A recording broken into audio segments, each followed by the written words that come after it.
മതമാണെങ്കിൽ അതിനൊരു സ്ഥാപകൻ വേണം, ഒരു ഗ്രന്ഥം വേണം, അത് സ്ഥാപിയായ വർഷം പറയണം. ഹിന്ദുത്വം ഒരു മതമല്ല, സംസ്കാരമായതിനാൽ ഒരു വ്യക്തിയിലോ ഗ്രന്ഥത്തിലോ സമയപരിമിതികളോ അതിൽ ഒതുങ്ങുന്നില്ല.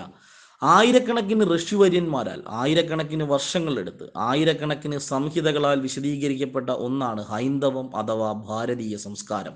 ഇന്ത്യയിലെ വിദ്യാഭ്യാസ വ്യവസായം കൊണ്ട് കട്ടുമുടിച്ചു നേടേണ്ടത് വിദേശികളുടെ ചെരുപ്പ് നക്കികൾ നേടിക്കഴിഞ്ഞു. Proud to be a Hindu. നമസ്കാരം, വ്യൂ പോയിന്റിലേക്ക് സ്വാഗതം. നമ്മളുടെ ഭാരതത്തിൻ്റെ കരകൗശല മേഖല, അതുപോലെ തന്നെ ഭാരതത്തിൻ്റെ നിർമ്മാണ മേഖല, വൈദ്യശാസ്ത്രത്തിൽ നമുക്കുള്ള അറിവ്, ഇത് കണക്ക് നമ്മളുടെ നിരവധി അനവധിയായ കുറേ അറിവുകൾ, ഈ കാര്യങ്ങളെല്ലാം തന്നെ വൈദേശികർ, ശരിക്കും പറഞ്ഞു കഴിഞ്ഞാൽ സായിപ്പന്മാരും മുഗൾ ജിഹാദികളും ഒക്കെയാണ് നമുക്ക് കൊണ്ട് തന്നത്, അല്ലെങ്കിൽ ഇതൊക്കെ പകർന്നു തന്നത് എന്ന് പറഞ്ഞ് ചില സോഷ്യൽ മീഡിയ പ്ലാറ്റ്ഫോമുകളിലും അതുപോലെ തന്നെ ചില മതങ്ങളുടെ ന്യൂസ് പോർട്ടലുകളിലുമൊക്കെ ഇത്തരത്തിലുള്ള കാര്യങ്ങൾ കിടന്ന് കറങ്ങുന്നുണ്ട്. അപ്പോൾ ഇതിനൊരു മറുപടി എന്നോണം കഴിഞ്ഞ ദിവസം ഫേസ്ബുക്ക് പേജായ ഭാരതീയ പൈതൃകം ഒരു പോസ്റ്റ് ഇട്ടിട്ടുണ്ട്. ശരിക്കും ഭാരതീയ പൈതൃകം എന്ന് പറയുന്ന ഫേസ്ബുക്ക് പേജ് ഈ പോസ്റ്റ് ഇട്ടപ്പോൾ അവർ കൃത്യമായിട്ട് മെൻഷൻ ചെയ്തൊരു കാര്യമുണ്ട്. ചിത്രങ്ങൾ ഫോട്ടോഷോപ്പ് അല്ല, സംശയമുള്ള പൊട്ടക്കിണറ്റിലെ തവളകൾക്ക് അതാത് സ്ഥലങ്ങളിൽ പോയി നേരിട്ട് ഇതൊക്കെ കണ്ട് മനസ്സിലാക്കാമെന്നും അതല്ലാന്നുണ്ടെങ്കിൽ നിങ്ങൾക്ക് ഗൂഗിളിൽ സെർച്ച് ചെയ്യാമെന്നുമാണ് അവർ പറഞ്ഞിരിക്കുന്നത്.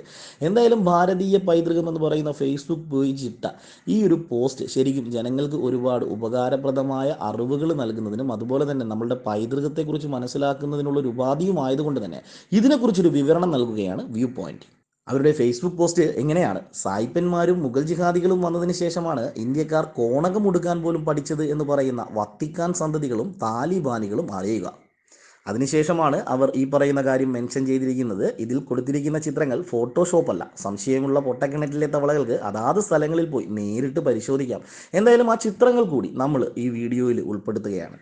ലോകത്തിലെ ആദ്യത്തെ സർവകലാശാല ഭാരതത്തിലായിരുന്നു. അന്ന് വിദേശികൾ അക്ഷരം കൂട്ടി വായിക്കാൻ പോലും പഠിച്ചിട്ടില്ല എന്നതാണ് സത്യം. ആധുനിക വൈദ്യശാസ്ത്രത്തിൻ്റെ കേവലം 152 വർഷത്തെ ചരിത്രം കൊണ്ട് തന്നെ കണ്ടുപിടിക്കപ്പെട്ട 98% മരുന്നുകളും പാർശ്വഫലമുള്ളവയാണ് എന്ന കാരണത്താലാണ് വിദേശികൾ വരെ ഇന്നും ഭാരതത്തിൽ ആയുർവേദ ചികിത്സയ്ക്ക് വരുന്നത്. നമ്മളുടെ നല്ല വൈദ്യന്മാരെ കോടികൾ നൽകി അവർ അവരുടെ നാട്ടിലേക്ക് കടത്തുകയും ചെയ്യുന്നു. ആയിരക്കണക്കിന് വർഷങ്ങൾക്ക് മുമ്പ് സുശ്രുതൻ ഉപയോഗിച്ച ശസ്ത്രക്രിയ ഉപകരണങ്ങളിൽ നിന്ന് കാര്യമായ വ്യത്യാസമില്ലാത്തവയാണ് ഇപ്പോഴും ശസ്ത്രക്രിയയ്ക്ക് ഉപയോഗിക്കുന്നത്. ആധുനിക ശാസ്ത്രം കണ്ടെത്തിയ ഇഷ്ടികയ്ക്ക് 100-ൽ താഴെ വർഷങ്ങൾ മാത്രമേ നിലനിൽക്കാനാവൂ.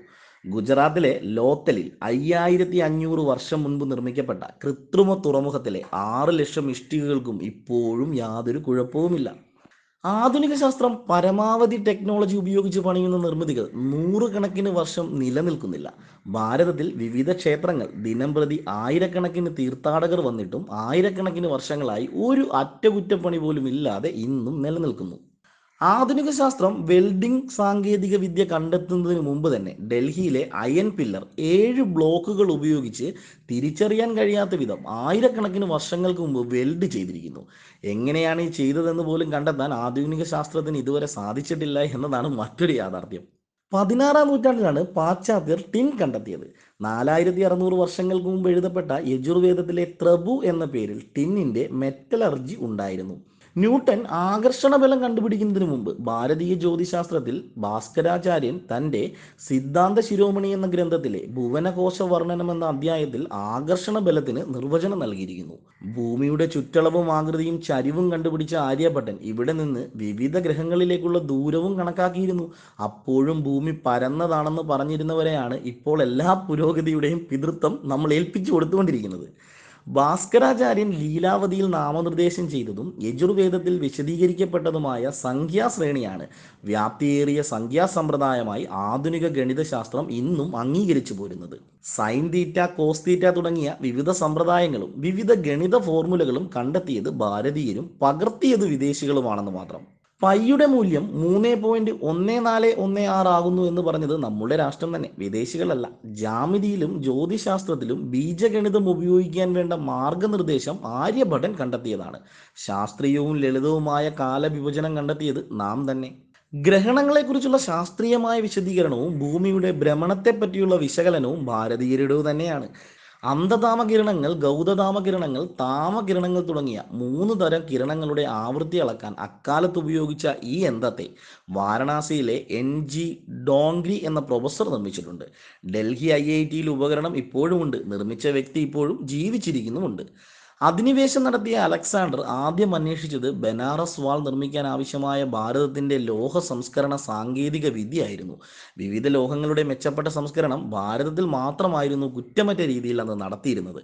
ആധുനിക ശാസ്ത്രം കണ്ടെത്തിയ പെയിന്റ് നിശ്ചിത കാലത്തിനു ശേഷം നിറം മങ്ങിപ്പോകും എന്നതിനാൽ വീണ്ടും അടിക്കേണ്ടി വരുന്നു. എന്നാൽ ആയിരക്കണക്കിന് വർഷങ്ങൾക്ക് മുമ്പ് മുതൽ തന്നെ നമ്മുടെ പൂർവികർ അജന്ത, എല്ലോറ തുടങ്ങിയ ആയിരക്കണക്കിന് ക്ഷേത്രങ്ങളിൽ വിരചിച്ച ചുവർ ചിത്രങ്ങൾ ഇന്നും മങ്ങാതെ നിലനിൽക്കുന്നു. ആ പെയിന്റിംഗ് ടെക്നോളജി ആധുനിക ശാസ്ത്രത്തിന് ഇന്നും അത്ഭുതമാണ്. ടെക്സ്റ്റൈൽ അസംസ്കൃത പദാർത്ഥങ്ങളുടെ ഉൽപ്പാദനത്തിലും സംസ്കരണത്തിലും നിർമ്മാണത്തിലും പാശ്ചാത്യരെക്കാളും മുന്നിലായിരുന്നു നാം.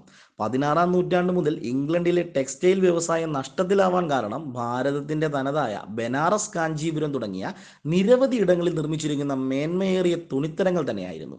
ഇതിനെ തുടർന്ന് ബ്രിട്ടീഷ് രാജ്ഞി ഇന്ത്യൻ തുണിത്തരങ്ങൾ ബ്രിട്ടീഷ് മാർക്കറ്റിൽ നിരോധിച്ചതും ചരിത്രമാണ്. ഭാരതത്തിന്റെ സാമവേദമാണ് സംഗീതത്തെക്കുറിച്ച് പരിപൂർണമായി വിശദീകരിക്കുന്ന എഴുതപ്പെട്ട ഏക ഗ്രന്ഥം. ശാസ്ത്രീയമായി ആയോധന കലയെക്കുറിച്ച് വിശദീകരിക്കുന്നത് ധനുർവേദത്തിലാണ്. ആയുധങ്ങൾക്ക് വേണ്ട ലോഹങ്ങളും നിർമ്മാണ രീതിയും ഉപയോഗക്രമവും ധനുർവേദത്തിൽ പ്രതിപാദിച്ചിരിക്കുന്നു. അക്കാലത്ത് തന്നെ ലോഹ സംസ്കരണ സാങ്കേതിക വിദ്യ ഇവിടെ ഉണ്ടായിരുന്നു എന്നതിന് തെളിവുകളാണിത്. മ്യൂസിക് തെറാപ്പി എന്ന പേരിൽ ചികിത്സാശൈലി വിദേശ രാജ്യങ്ങളിൽ പോലും നിലവിലുണ്ട്.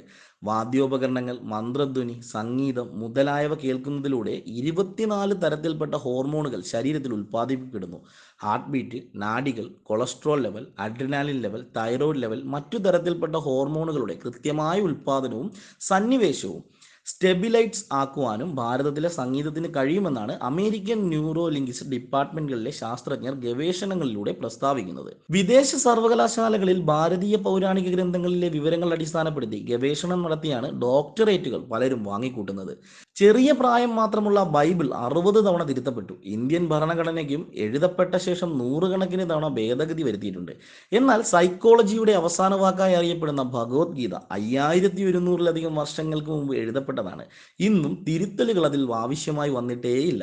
കേവലം കെട്ടുകഥകളും അന്ധവിശ്വാസങ്ങളും അല്ലാത്ത ശുദ്ധമായ ശാസ്ത്ര പാരമ്പര്യം നമുക്കുണ്ട്. ഉൽപ്പത്തി ശാസ്ത്രം, സൃഷ്ടിക്രമ രഹസ്യം, അധ്യാത്മശാസ്ത്രം, മന്ത്രശാസ്ത്രം, തന്ത്രശാസ്ത്രം, മോക്ഷശാസ്ത്രം, ധർമ്മശാസ്ത്രം, യോഗശാസ്ത്രം, തർക്കശാസ്ത്രം, രാഷ്ട്രമീമാംസ, നരവംശശാസ്ത്രം, ജന്തുശാസ്ത്രം, വൈദ്യശാസ്ത്രം, ശബ്ദശാസ്ത്രം, ജ്യോതിശാസ്ത്രം, ഗോളശാസ്ത്രം, ഭൂമിശാസ്ത്രം, ശരീരശാസ്ത്രം, മനഃശാസ്ത്രം, കാമശാസ്ത്രം, തച്ചുശാസ്ത്രം, ഗണിതശാസ്ത്രം, വ്യാകരണശാസ്ത്രം, ആണവശാസ്ത്രം, വൃത്തശാസ്ത്രം, അലങ്കാരശാസ്ത്രം, നാട്യശാസ്ത്രം തുടങ്ങിയ മറ്റു നിരവധി ശാസ്ത്രങ്ങളുടെ ജന്മദേശമാണ് ഭാരതം.